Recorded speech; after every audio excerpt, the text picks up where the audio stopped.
आज्ञा ये हूँ लक्ष्मीधर ये गोटे बहुत भल लोक कली जुगर ये है 1 नंबर लोक आपको बाजार सारा लोक समस्ते भल पाती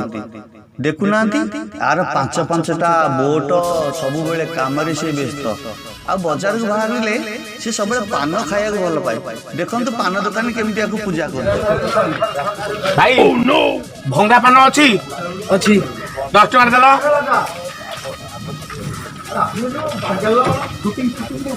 भाई पैसा पान पैसा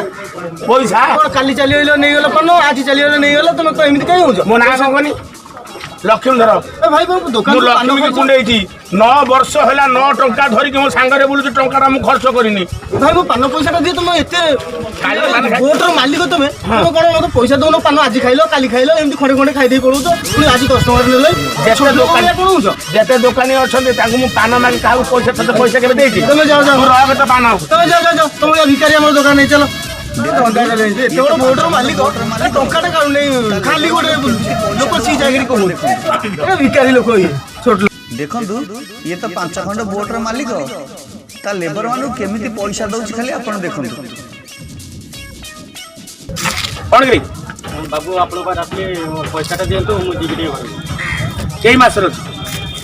मास पड़गलानी आप टकर भी देना मो ना कौन कौन मो ना लक्ष्मीधर मो बापा माँ समस्त कही लक्ष्मी कुंडे देख कर शिखी दरमाटा दिखाँ मुझे कौन कहूँ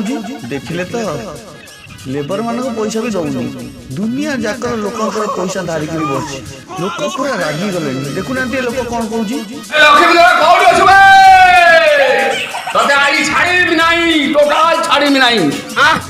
पैसा आज नहीं जीमी अच्छा सुन मु क्या कथा मानमी नहीं बाकी क्या जाऊँ मत ते मुझे पोषक से कथा मुझे बुझीपारि नहीं आज पैसा नहीं बेकार घुसाड़ी हाँ चल मालिक वाले आज किसी खातिर करी आई डोंट लाइक मी कौन मोर बात बात देख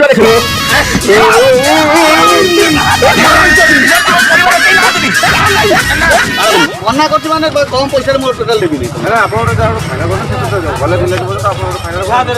सात नुह टोटाली मु कहूँ 25 लाख हम 20 लाख टका दब जब तुमको देवी नचे तो मोर दबार नहीं गोटे कथा कह तुमने आमने 10 लाख टका आप देख जमा 10 लाख कहनी 20 लाख टका दब जब कह मु व्यवस्था करी ना तुम ये कट 11 जमा तुम आसबन ठीक ठीक तुम टंका कौन चिन्ह मु ना लक्ष्मीधर टंका को कुंडे की बुलुचे तुम चलो कट कट ठीक अच्छे तुम जिन तुम बात आम कट कट बापा पैसा ठीक है गोटे अच्छी दाम 50 लाख टका हम 50 लाख मु पूरा खोजुची गोटे सेमता लोक किए हेले सेमता दामिकिया लोक ताको बिकिबी मु बसु सब तमे दामिकिया लोक तमर कौन अच्छी तमे नब कौन नहीं हां कौन नहीं पैसा थबा दरकार तू देह देते हे यार पैसा मो पाखे सेते किंतु देखु कि गामछा पकई एमती जो खाली पादरे जो लुंगी पिंति बोली चारि बाबू हां चारि बोट एबे लोड होउति थिबो बेंगलो बॉर्डर को ओ आपण ताले ए बोट चटर मालिक तो घरे किए अछंती तमर काई लोक गोटा कहलो ना घरे किए अछंती गोत्री हां ब्रह्मा हां अबे 10 लाख कोरिया 10 लाख मरी गला बुढ़ी चली गला मला आ पिला पिली किछि ना मो झियो को मो बागर पड़ी नाही मो झियो तो ताको भलो पाई हाइबो ताल तमर झियो बागर करियार नाही ना यौतुक दबारे नाही ना टकारे खाइया पिया खर्च करियार नाही ना तम झियो केई बाहर नहीं आउरी को अरे लोकटा तो पूरा कंजूस लोकटा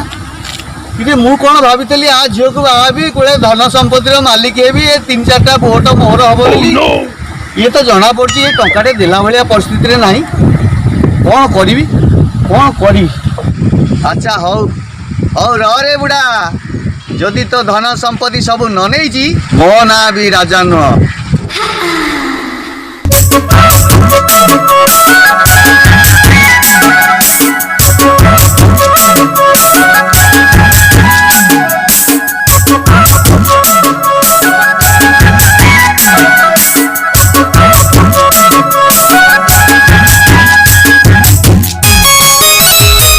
अरे ताले इठी कौन करछो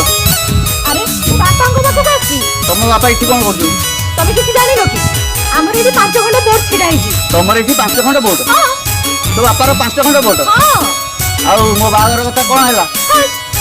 ତମର ମୋର ବାହାଘର କରିବା ପାଇଁ ବାପା ଜମାରୁ ରାଜି ହଉନାହାନ୍ତି। କାହିଁକି ସେ ଗୋଟେ ଟଙ୍କା ଖର୍ଚ୍ଚ କରତେ ଚାହୁଁନାହାନ୍ତି। ମୋ ବାପା ବହୁତ କଞ୍ଜୁସ। ତୋ ବାପା କଞ୍ଜୁସି ଯେ ଝିଅଟା ଜନ୍ମ କରିଛି ଝିଅଟା ବାହାଘର ପାଇଁ ପଇସା ପତ୍ର ଖର୍ଚ୍ଚ କରିବନି ତମେ କଣ ଏମିତି ବାପାଙ୍କୁ କହୁଛ? ବାପାଙ୍କୁ କହିବି ତୋ ବାପା ଯେମିତି ମୋ ବାପା ଅନେଇଲେ ଡେଲି ମୋ ଉପରେ ବିକୁଛି କହୁଛି ପାଠଶାଠ ପଢିଲୁ ଚାକିରି ନାହିଁ ଆଡେ ସାଡେ ବୁଲୁଛୁ ବାରମ୍ବାର ଯୋଉ ଗୋଟେ ଗୋଟେ କଥା କହୁଛି ମୁଣ୍ଡ ଖରାପ ହେଇଯାଉଛି ମୁଁ ବି ଘରକୁ ଯାଏ ହେଇ ତୁ ଗୋଟେ କାମ କରୁନୁ ତୋ ବାପା ଯୋଉଠି ଟଙ୍କା ରଖୁଛି ସେ ଟଙ୍କା ଗୁଡାକ ସବୁ ଜାଗା ଲୁଚେଇ ନେଇ ଚାଲିଲେ ଆମେ କୁଆଡେ ପଳେଇବା ଆରେ କେମିତି ଆଣିବି କହିଲ? କାହିଁକି କେମିତି ଆଣିପାରିବୁନି ବାପା ସବୁ ଟଙ୍କା ସୁନା ଗହଣା ଯେତିକି ଯାହା ଅଛି ସବୁ ତାଲା ପକେଇକି ଚାବିଟା ନେଇକି ଚାରିଆଡେ ବୁଲୁଛନ୍ତି। ତାହେଲେ ଆମର କଣ ବାହାଘର ଆଉ ହବନି ତମେ ସେମିତି କହୁଛ ମୁଁ ବି କଣ କରିବି ଯେ? ତୋ ବାପାକୁ ଖାଇବାରେ ବିଷ ଦେଇ ମାରିଦଉନୁ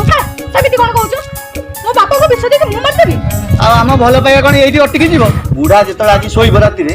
ତୁ ଯାଇକି ସେ ଟଙ୍କା ଫଙ୍କା ପୁରେଇକି ଗୋଟେ ବେଗରେ ମତେ ଫୋନ କରିଦବୁ ମୁଁ ଆସି ପହଞ୍ଚିଯିବି ତୁ ନେଇକି ପଳେଇ ଆସିବୁ ଆମେ କୁଆଡେ ପଳେଇବା ହଉ ଠିକ ଅଛି ମୁଁ ଚେଷ୍ଟା କରିବି।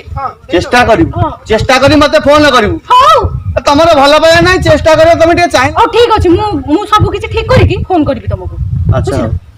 ମେଳାକୁ ଯିବ କି ବୁଲିବାକୁ? ମେଳାକୁ ହଁ ସେଟା ଆଉ ପଚାରିବାର ଅଛି ଚାଲ।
ରହସଳା ବୁଢା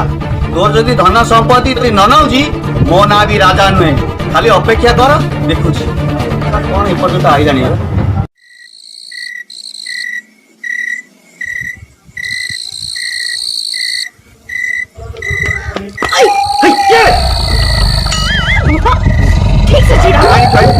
ସବୁ ନେଇ ଆସିଛି।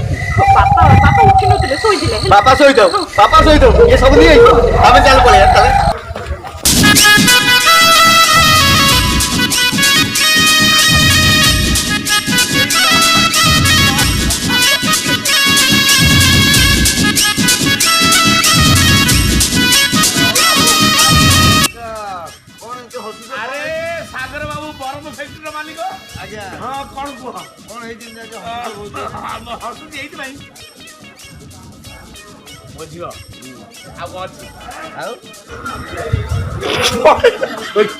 ଝିଅ ପଳେଇଲା ତମେ ହସୁଛ ଆ ଭଳିଆ ଆନନ୍ଦ ଅଛି ନା କି ଭଳିଆ ବାପ କି ମୁଁ ବୁଝିପାରୁନି ଆରେ ସେ ଟଙ୍କା ନେଇଥାନ୍ତା କାହାକୁ ବାହାଘର କରିଥାନ୍ତି ଯୌତୁକ ଦେଇଥାନ୍ତି ସେ ତାର ପଳେଇଲା ଭାଇ ତମ ବାପା ନା କଷେଇବା ତମ ଝିଅ ଗୋଟେ ପଳେଇଛି ତମେ ମନ ଦୁଃଖ କରିବା ତା ତମେ ଏଠି ବସି ଦାନ୍ତ ଦେଖଉଛ ମୁଁ ଠାକୁରଙ୍କୁ ଡାକୁଛି ସେ ଯାଇଛି ମଙ୍ଗଳ ହେଇଛି ତମେ ବି ସେଇଆ କର ନାଇଁ ସେଇଆ ନାଇଁ ତମ ସହିତ ମିଶିବା ଆମର ଭୁଲ ଆଉ ଆମେ ଆଉ ଆମ ଦୋକାନକୁ ଯିବନି ହେଲା କି ନାଇଁ କିଛି ନାହିଁ ତମେ ଯାଉ ନାଇଁ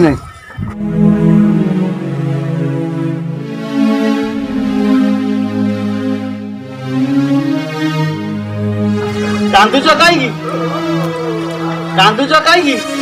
କିଛି ନାହିଁ ଆଉ କିଛି ନାହିଁ କଣ କିଛି ନାହିଁ ସବୁ ଧନ ସମ୍ପତ୍ତି ତମ ଝିଅ ନାଁରେ ଥିଲା କି ଆରେ ବାପ ସମ୍ପତ୍ତି ତ ଝିଅ ନେଲା ଅସୁବିଧା କଣ ହେଲା ଭଲ ହେଲା ଭଗବାନ ଠିକ କରୁଛନ୍ତି ଆଉ ତମେ କଣ ନିଜେ ରୋଜଗାର କରି କରିଥିଲ ଆରେ ତମରି ସମ୍ପତ୍ତି ତମ ଝିଅ ଜଣେ ଭୋଗ କଲେ ତମର ଅସୁବିଧା କଣ ହେଇଯାଉଛି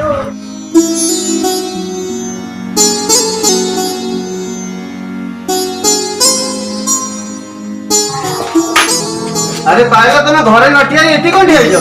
କିଛି ନାହିଁ ବାପାଙ୍କ କଥା ଟିକେ ମନେ ପଡିଲା ତ ବାପାଙ୍କ କଥା ମନେ ପଡୁଛି? ହଁ କଣ ଏତେ ଦିନ ହେଲା ମନେ ନଥିଲା ଆଜି ମନେ ପଡୁଛି? ତମେ ବାପାଙ୍କ ବିଷୟରେ କିଛି ବି ଜାଣିନ। କଣ ହେଲା? ମୋ ବାପା ମତେ ବହୁତ ଭଲ ପାଆନ୍ତି। ଏତେ ଦିନ ହେଲା ସେ ମତେ ଦେଖିନାହାନ୍ତି। କଣ କରୁଥିବେ କଣ ଖାଉଥିବେ କେମିତି ରହୁଥିବେ ସେ କଥା ମୁଁ ବି ଜାଣିପାରୁନି। ଏଇ ଚାଲ ବାପାଙ୍କୁ ଟିକେ ଦେଖା କରିକି ଆସିବା। ତ ବାପାଙ୍କୁ ଦେଖା କରିବାକୁ ଗଲେ ନା ମତେ ସେ ଦେଖିଲେ କି ତଟି ଚିପି ଦବ। ବାପାଙ୍କୁ ତମେ ଜାଣିନ ତାଙ୍କ ବିଷୟରେ ତମେ କିଛି ବି ଜାଣିନ। ଚାଲ ଦେଖା କରିକି ଆସିଲେ ସେ ତୁମକୁ କିଛି ବି କହିବେନି। ହଉ ହଉ କାନ୍ଦନି ମନ ଦୁଃଖ କରନି ଯାଅ ଯାଅ ପିନ୍ଧି ଆସ ଯିବା ଦେଖିକି ଆସିବା। ତମେ ସତ କହୁଛ ସତ ସାଙ୍ଗେ ସାଙ୍ଗେ ଯିବା ତମେ ଆଉ ମନ ଦୁଃଖ କରନି ଯାଅ ଠିକ ଅଛି ମୁଁ ଗୋଟେ ମିନିଟ୍ ସାଙ୍ଗେ ସାଙ୍ଗେ ଆସ। ପ୍ରକୃତ ମୁଁ ଆଜି ଅନୁଭବ କରୁଛି ଆଉ ଝିଅ ମାନେ ଭାରି ବାପାଙ୍କୁ ଭଲ ପାଆନ୍ତି। ଦେଖୁନ ଝିଅଟା ଏତେ ଦିନ ହେଲା ଚାଲିଗଲା ବାପା କଥା ମନେ କଲା ଆଜି କଣ ହଠାତ୍ ତା ବାପା କଥା ମନେ କରି କାନ୍ଦିଲା। ପ୍ରକୃତ ବାହାରେ ଝିଅ ଧନ୍ୟବାଦ ତତେ। ଆସ ହଉ ବାପା ମନ ଦୁଃଖ କରେନି ତମେ ଚାଲ ତମ ଝିଅ ତମକୁ ଅପେକ୍ଷା କରୁଛି ଦେଖିବ ଚାଲ ତମେ ଚାଲ ଶେଷ ଜୀବନ ପର୍ଯ୍ୟନ୍ତ ମୋ ପାଖରେ ରହିବ ମୁଁ ତମକୁ ଭଲରେ ରଖିବି। ହଁ ଆଜ୍ଞା ଜମା କଞ୍ଜୁସ ହବ ନାହିଁ। ଯଦି କଞ୍ଜୁସ ହବ ଏଇଭଳିଆ ପିଲା ନବ ଯଦି ଜ୍ୱାଇଁ କରିବ ଏଇଭଳିଆ ଜ୍ୱାଇଁ କରିବ। ବାପା ଦେଖ ମଣିଷ କଞ୍ଜୁସ ହେଲେ ଏଇଭଳି ପରିସ୍ଥିତି